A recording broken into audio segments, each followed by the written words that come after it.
안녕하세요. 건강 365 아나운서 최인경입니다.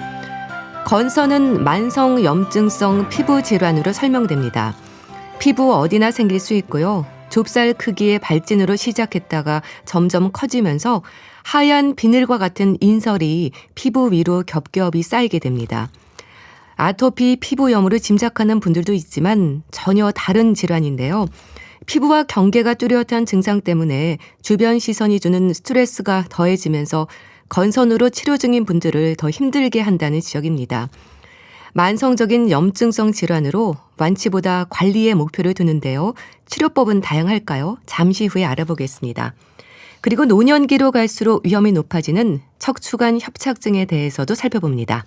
건강 365 토이의 스케치북 듣고 시작하겠습니다. KBS 라디오 건강 365 함께하고 계십니다. 건선은 만성적인 피부 질환입니다. 피부에 붉은 발진이 생기면서 그 위로 하얀 각질이 겹겹이 쌓이기 때문에 정상 피부와 경계가 명확합니다.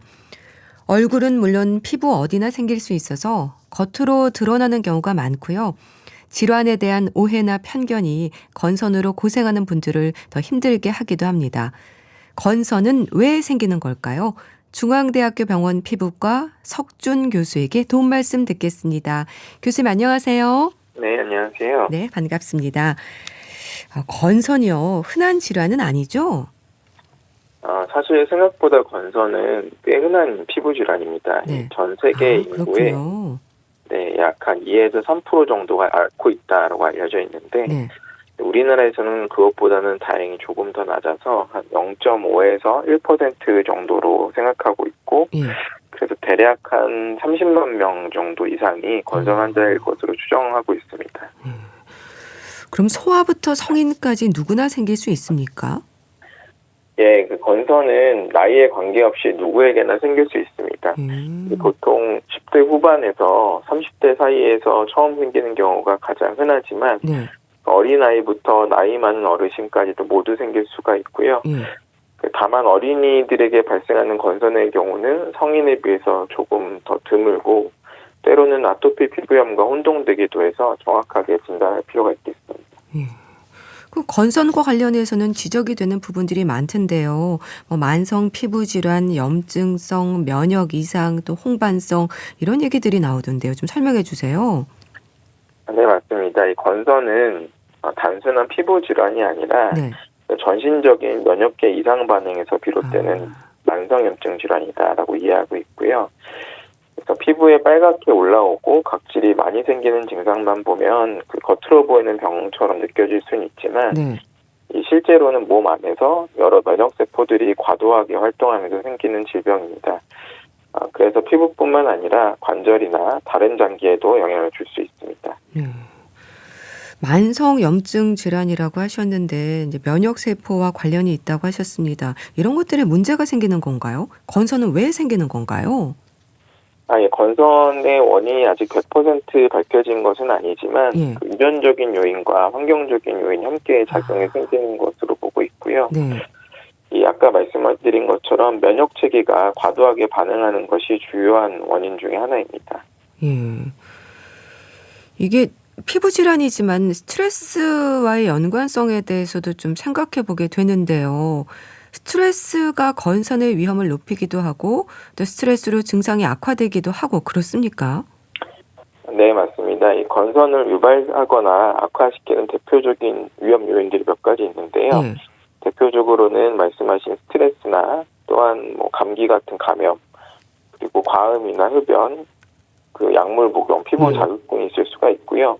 그 중에서도 스트레스는 굉장히 중요한 요인입니다. 그래서 스트레스를 많이 받으면 면역계가 더 예민해지고 이로 인해서 증상이 더 심해지고 반대로 증상이 심해지면 또 외출이나 사회생활에 제약이 생겨서 스트레스가 더 쌓이게 됐고요.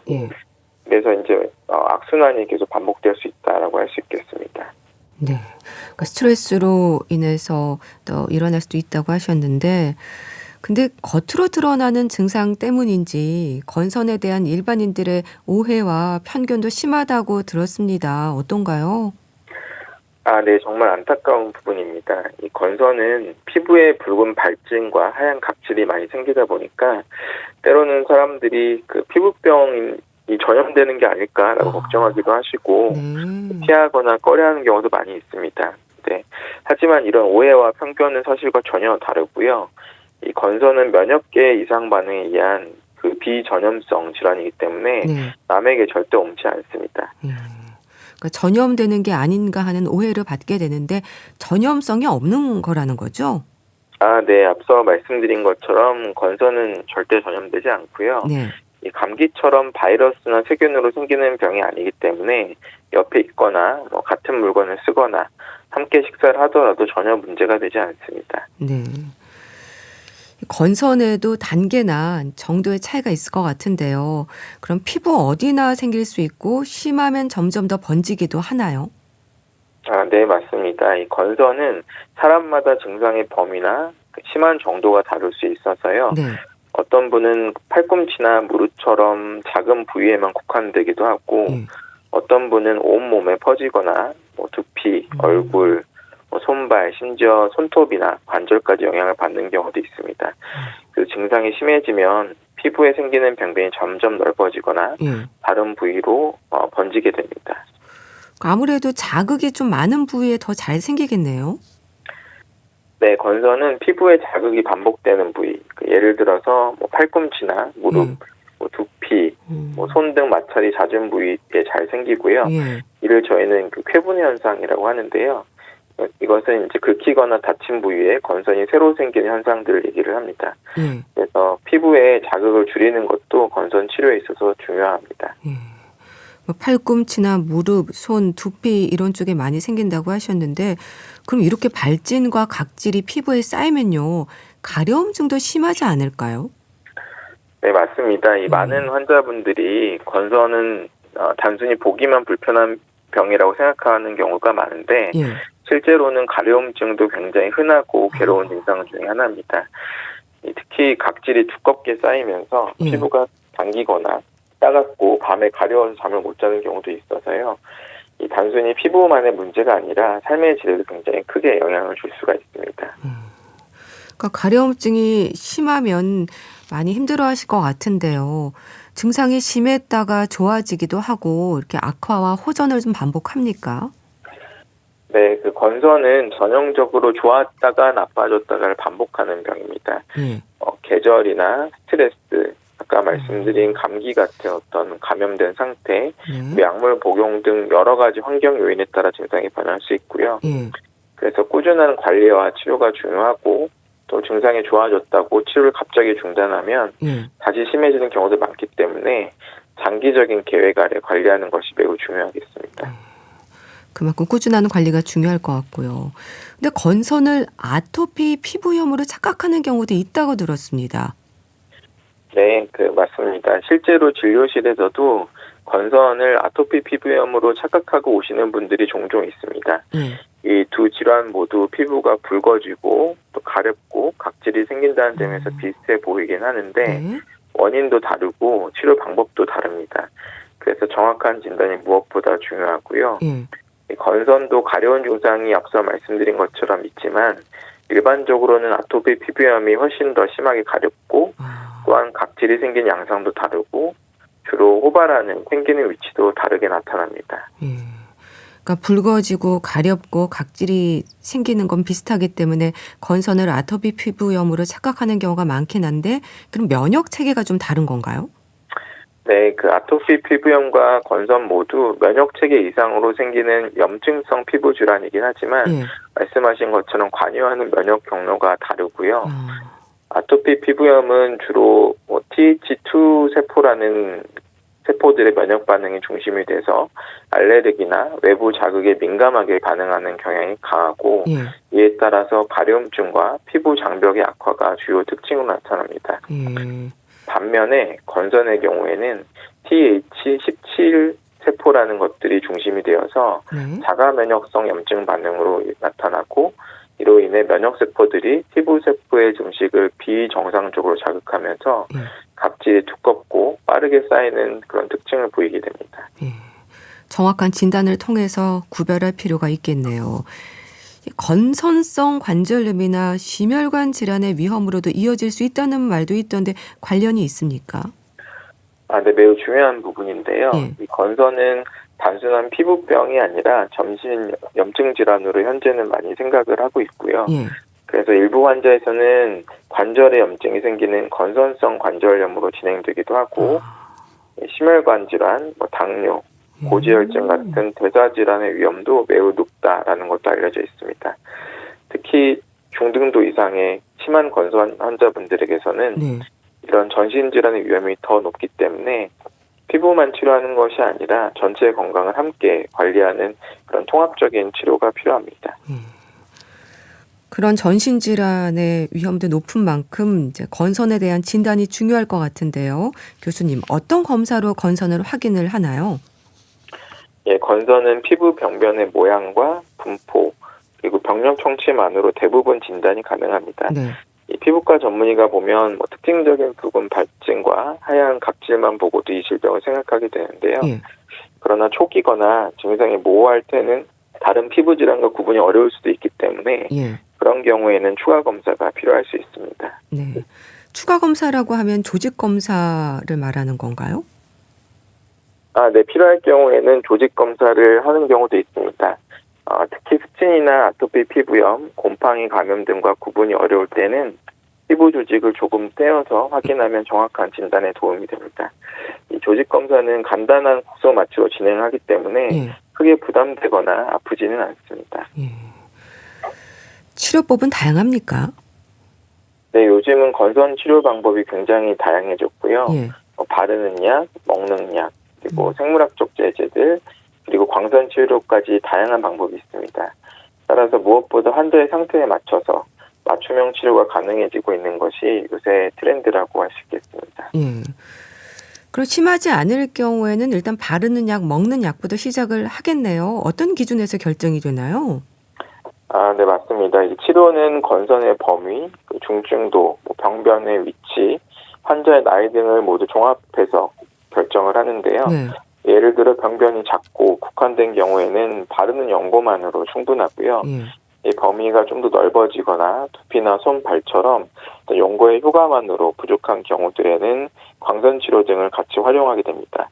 그런데 전신으로 건선이 퍼지거나 관절에 침범이 있는 경우에는 예. 면역 조절제를 복용하거나 혹은 생물학적 제제 같은 그런 전신 치료들이 필요합니다. 광선 치료도 한다고 하셨는데 이건 어떤 효과가 있는 건가요? 광선 치료는 그 특정 파장의 자외선을 피부에 쬐어서 염증을 줄이는 치료 방법이고요. 예. 병원에서 일주일에 2회 정도 진행을 하는 것을 권고드리고 특히 범위가 넓거나 앞서 말씀드린 그 연고나 약물로 치료가 어려운 부분에 사용을 합니다. 전신에 시행하는 경우도 있지만 손발이나 두피처럼 국소 부위에 집중적으로 시행하는 치료도 가능하고요. 그리고 자외선을 쓰기는 하지만 의료용 장비로 조절되어서 안전한 파장 때만 사용하기 때문에 그 전문의 지시에 따라 하시면 안전하고 효과적인 치료 방법입니다. 예. 생물학적 제제도 말씀 주셨는데 이거는 주사 치료를 말하는 건가요? 네, 맞습니다. 이 생물학적 제제는 주로 주사로 투여를 하고 있습니다. 이 기존 약물들과 달리 건선을 유발하는 염증 경로들을 정확하게 찾아내서 훨씬 더 빠르고 강력한 효과를 보이는데요. 최근에는 이 건선이 일어나는 염증성 경로만 선택적으로 찾아내는 먹는 약들도 등장을 했습니다. 이 TIC2 억제제라는 약제인데요. 이 약제는 먹는 약이지만 기존의 면역 조절제에 비해 높은 수준의 효과를 기대할 수 있습니다. 그런데 이런 여러 다양한 치료를 해도 완치라는 표현은 할 수 없는 건가요? 말씀하신 생물학적 제제에 대한 기대가 일단은 높은 것 같은데요. 네, 맞습니다. 현재로선 건선은 완치보다는 잘 조절하며 지내는 만성질환을 보는 게 맞습니다. 하지만 그 앞서 말씀드린 생물학적 제제나 TIC2 억제제처럼 정확한 표적을 노린 치료제들이 점점 많이 등장하면서 많은 환자분들이 거의 정상 피부처럼 회복되고 오랜 시간 재발 없이 지내는 경우도 많아졌습니다. 네. 많은 분들이 이제 관심을 가지실 것 같은데 그럼 그런 여러 생물학적 제재의 안전성에 대해서는 어떻게 얘기가 될까요? 생물학적 제재는 이 전신 면역을 억제하는 기존 면역 억제제보다는 더 표적화되어 있고 부작용이 상대적으로 적은 편입니다. 네.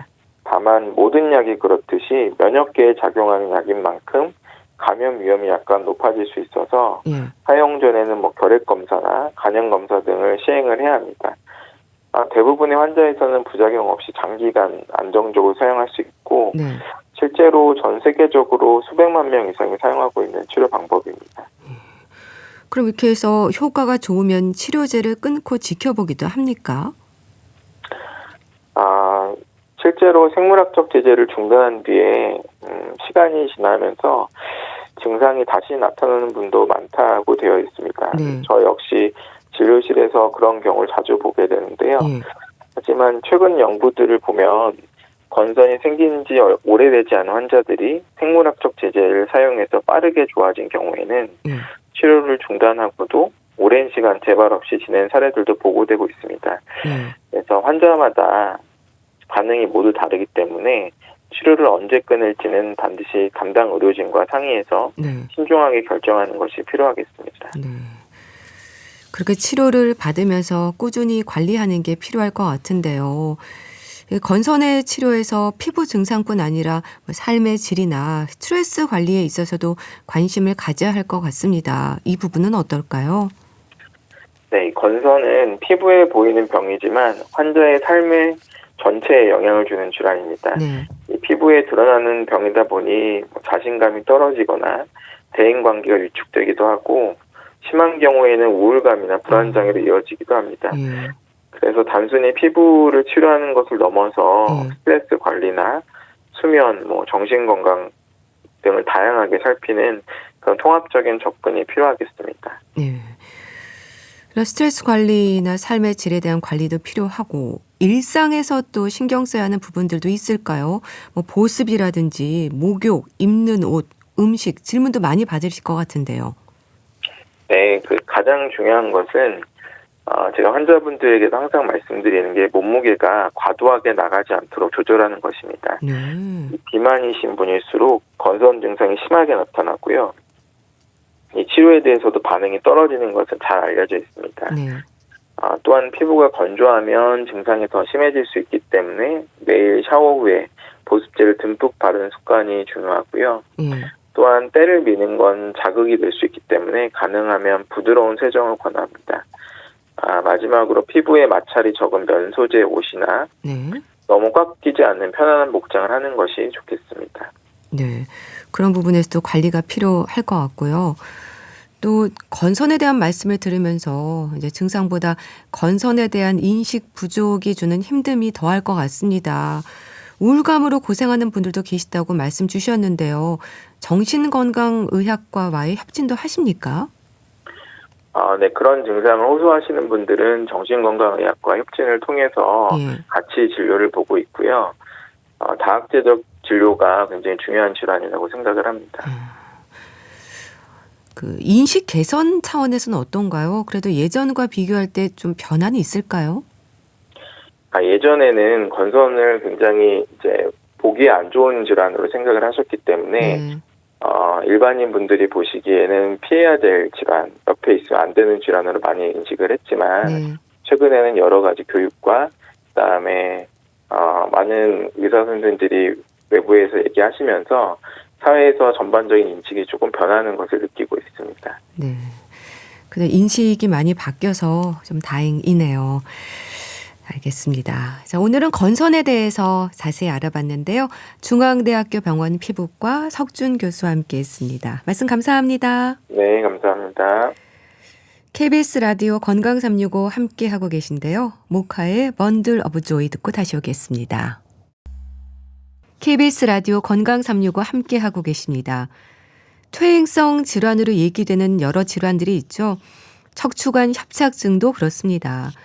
노화가 원인으로 지적이 되는 척추관 협착증, 통증을 비롯해서 일상의 여러 불편으로 이어지는데요. 고려대학교 구로병원 정형외과 서승호 교수에게 도움 말씀 듣겠습니다. 안녕하세요. 안녕하세요. 네, 반갑습니다, 교수님. 척추관 협착증의 가장 큰 원인이 노화죠? 예, 그 척추관 협착증이라는 거는 이제 척추 신경관이 좁아지는 건데요. 네. 가장 큰 원인은 노화인데 이 사람 척추는 한 20살 정도서부터 퇴화를 시작하고 30이 되면서부터는 좀 더 빨리 되고 예. 그러다가 이제 한 40부터는 이제 어느 정도 진행하다 50, 60서부터는 본격적으로 그 협착증 노화가 이제 생겨가지고요. 예. 협착증 증상까지도 이제 나타나는 그런 나이가 됩니다. 그래서 이제 60세 이상이면 누구나 어느 정도의 협착증은 갖고 있다는 말도 하는데요. 그러니까 나이 들면서 협착증은 자연스러운 변화로 생각해야 되겠네요. 예, 그 일종의 그 노인 그 퇴행 변화에 의한 것이기 때문에 네. 뭐 나이 안 먹는 사람 없으니까 그렇죠. 자연스러운 변화인데 그거를 또 어떻게 관리하느냐에 따라 또 차이가 많이 있거든요. 예. 그래서 우리 보면은 피부 노화도 뭐 자연으로 일어나지만 또 젊게 보이시는 분 또 피부 노화가 빨리 온 분 있듯이 예. 그 척추관 협착증도 자연스러운 그 퇴행 변화이지만 관리하기에 따라 가지고 또 적게 오는 분 또 많이 심하게 오시는 분 그렇게 이제 생각하실 수가 있습니다. 그러니까 관리하기에 따라서 신경 협착의 증상이나 정도의 차이가 있는 거네요. 예. 예.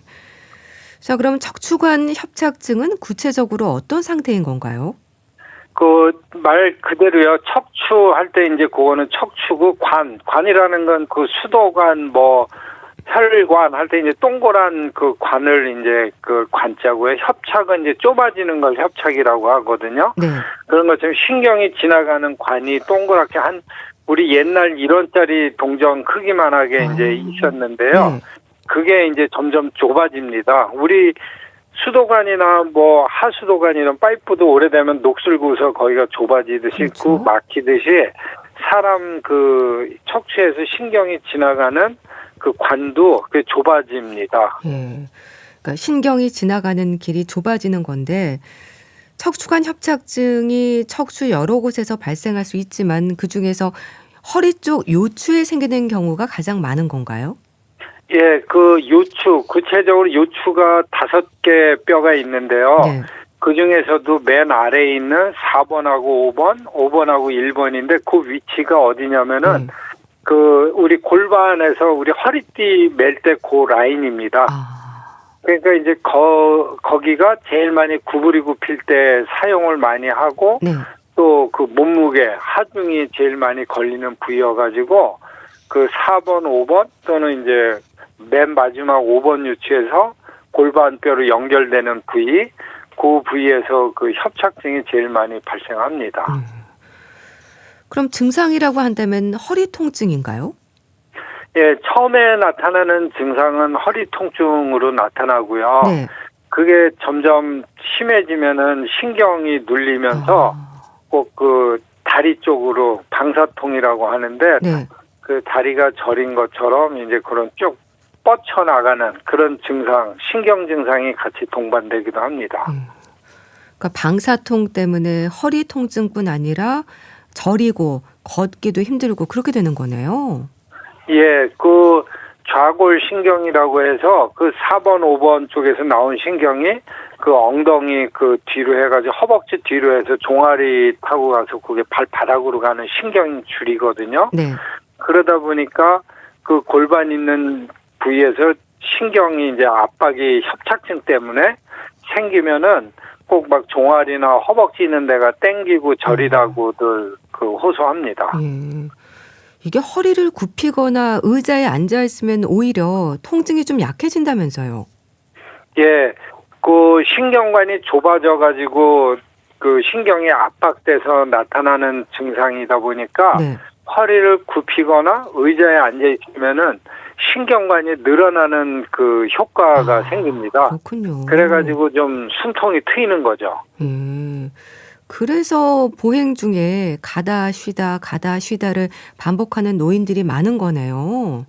예, 그 척추관 협착증을 진단하는 그 아주 쉬운 방법 중에 하나가 네. 버스 정류장 하나 걸어가시다가 많이 걸면 이제 막 동아리가 터지는 것 같이 아픈데 쪼그리고 앉아 있으면은 좋아진다고 하시는 분들이 있거든요. 네. 그래가지고 이제 그 한 정거장을 못 가시고 중간에 이렇게 쪼그리고 앉았다 쉬었다 가고 그러면은 협착증을 이제 의심할 수도 있습니다. 그럼 그런 증상들은 신경이 압박되면서 나타나는 건가요? 예, 결국은 이제 신경이 압박되고 또 신경으로 그 주변으로 가는 혈관 같은 게 막히면서도 압박되면서 같이 이제 증상이 나타난다기도 하는데 이제 네. 기본적인 원인은 그 신경이 압박되면서 나타나는 것입니다. 그럼 증상이 나빠졌다가 좋아졌다고 해도요, 신경 자체의 압박 정도가 좋아지는 건 아닌 건가요? 예, 그 신경관 자체가 막혀 있는 거는 이제 변함이 없는데 네. 어떤 자세에 따라 가지고 신경관이 좀 넓어지는 경우도 있고 네. 좁아지는 효과가 되는 적도 있고 네. 그거에 따라 가지고 이제 증상이 좋아졌다 나빠졌다 나타나기도 합니다. 네. 그 안 좋아지는 자세라고 한다면 어떤 자세인 건가요? 그 허리를 뒤로 젖히는 경우에 이제 허리를 앞으로 구부리면은 그 협착증 증상이 좋아지거든요. 네. 근데 그거에 반대 허리를 뒤로 젖히는 그런 자세를 취하면은 이제 신경이 더 압박돼 가지고 네. 증상이 심하게 나타날 수 있습니다. 그렇군요. 아무래도 초기 치료가 중요하겠죠. 예, 결국은 이게 퇴행 변화이기 때문에 네.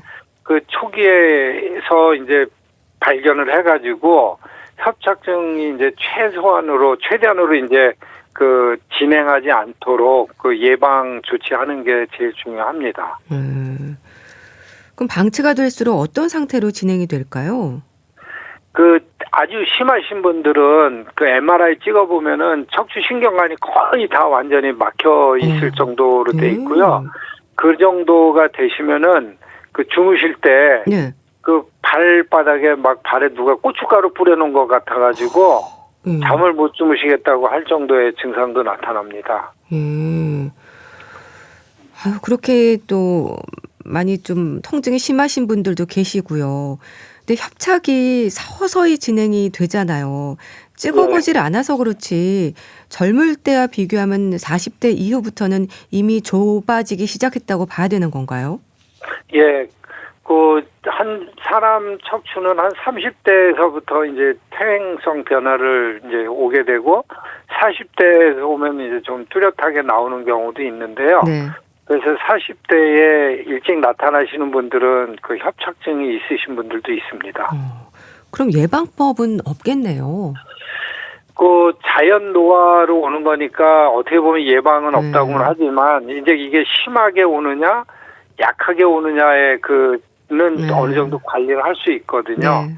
그래서 무거운 물건 드는 거, 뭐 자세 물량 이런 건 이제 피하시고 허리에 최대한으로 무리가 가지 않게 잘 아껴서 쓰면은 이제 또 협착증 같은 거 안 오고도 잘 지내실 수가 있습니다. 네. 좋지 않은 자세도 문제가 된다고 하셨는데 비만과도 연관이 있을까요? 예, 그게 관련이 많이 있습니다. 네. 그 협착증이 오는 가장 큰 그 요인 중에 하나가 무게거든요. 네. 결국은 이제 척추 관절로 하중이 무게가 많이 가해지면서 협착증이 이제 퇴행 변화가 빨리 와서 오는 건데요. 그러다 보니까 인위적으로 무거운 물건을 많이 드는 작업을 하신 분들, 네. 아니면은 이제 자체 몸무게가 많이 나가면은 그 자체가 이제 무거운 거를 들고 다니는 셈이 되니까요. 그렇죠. 그래서 비만 자체가 협착증의 이제 원인으로 될 수도 있습니다. 허리 디스크와 협착증이 함께 있는 분들도 많은가요? 예, 간혹 가다가 그게 같이 있으신 분들이 있어요. 그러면 이제 가득이나 그 협착증이 있는데 디스크까지 있으면 좁은데 더 이게 뭔가 하나 터져 나와서 신경관을 압박하면은 증상이 이제 막 배로 압박돼가지고 네.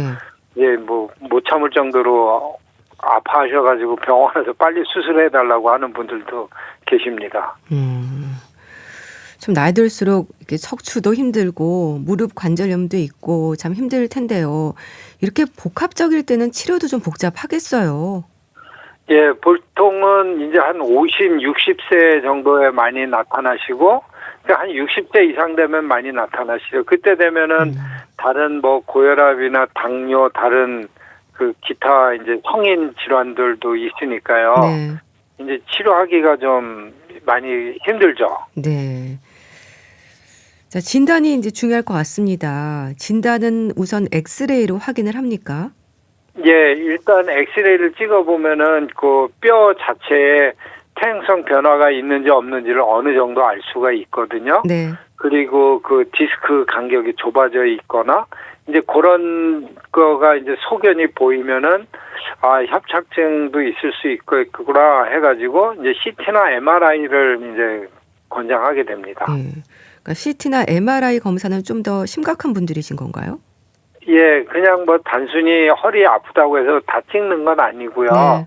그 엑스레이 상에서 퇴행성 변화가 관찰이 되고 이제 다리 저리고 뭐 방사통이나 이런 신경 증상이 뚜렷이 나타나시는 분들한테는 이제 MRI, 그럴 때 MRI를 검사하게 됩니다.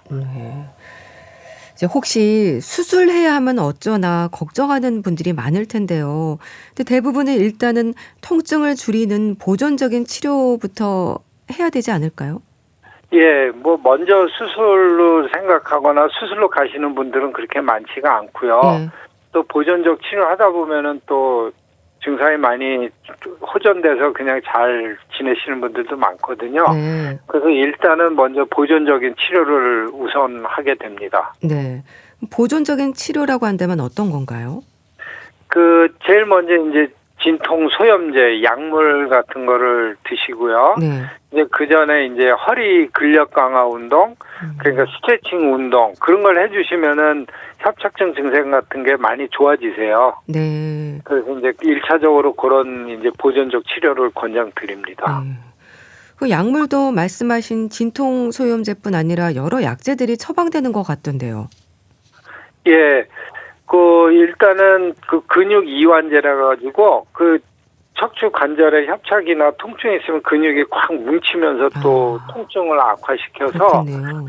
근육 이완제도 좀 드리고요. 네. 그다음에 이제 그 신경이 이제 붓듯이 이렇게 잇몸 붓듯이 신경도 붓거든요. 협착증이 있으면. 네.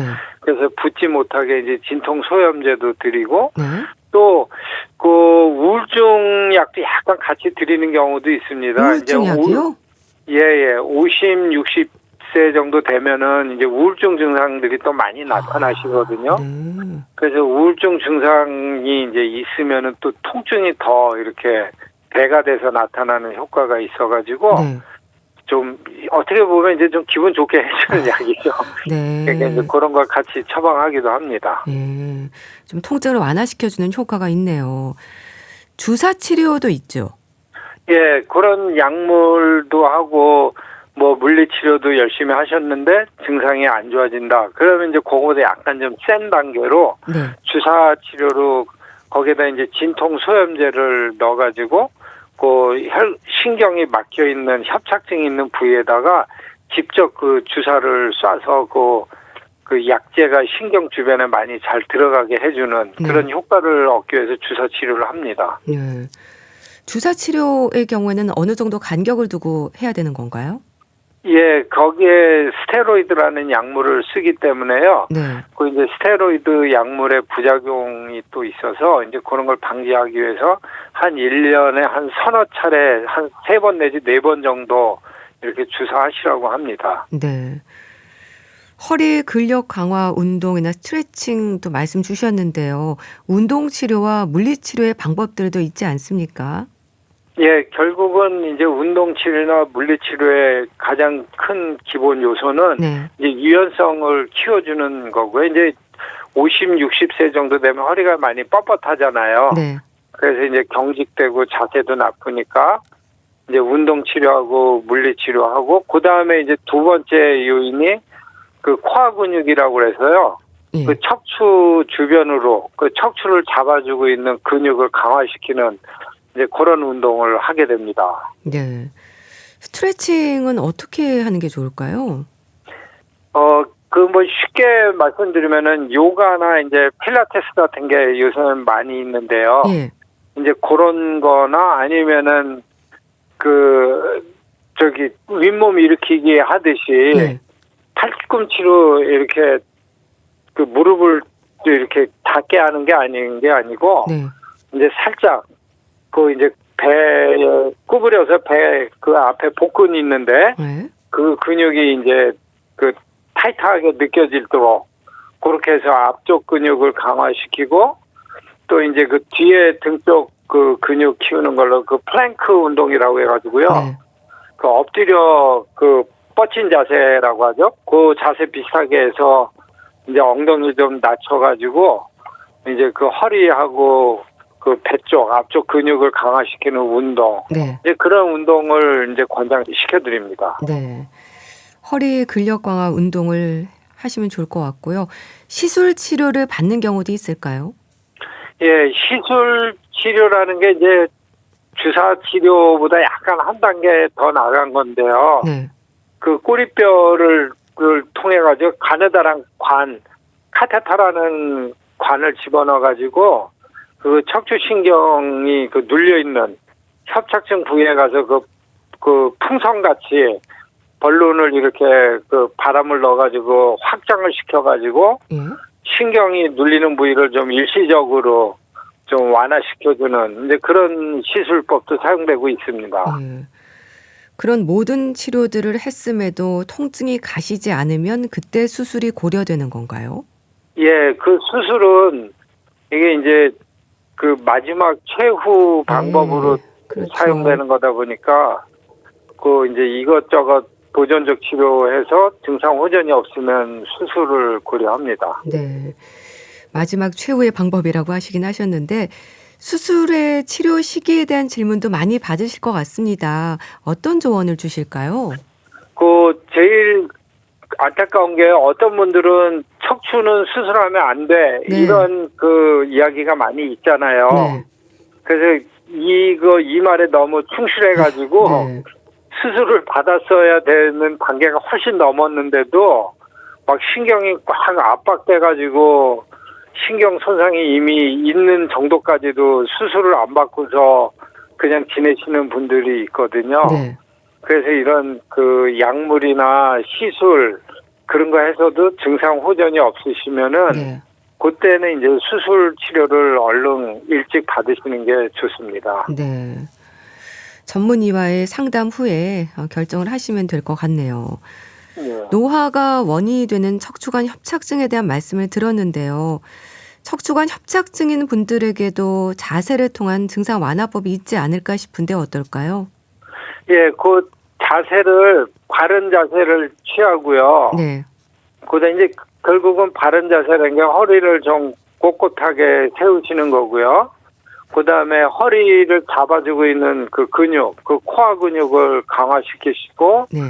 무거운 물건 드는 거 피하고 이제 그렇게 생활하시다 보면은 네. 이 허리 아픈 게 많이들 없어지세요. 그래가지고 수술 날짜까지 잡아 놓으셨던 환자분들이 또 수술 안 하고 지내시는 경우도 꽤 많이 있습니다. 네. 꾸준한 운동과 관리가 중요하네요. 알겠습니다. 척추관 협착증에 대해서 자세히 알아봤는데요. 고려대학교 구로병원 정형외과 서승우 교수와 함께했습니다. 감사합니다. 감사합니다. 김동률의 리플레이 보내드리면서 인사드릴게요. 건강365 아나운서 최인경이었습니다. 고맙습니다.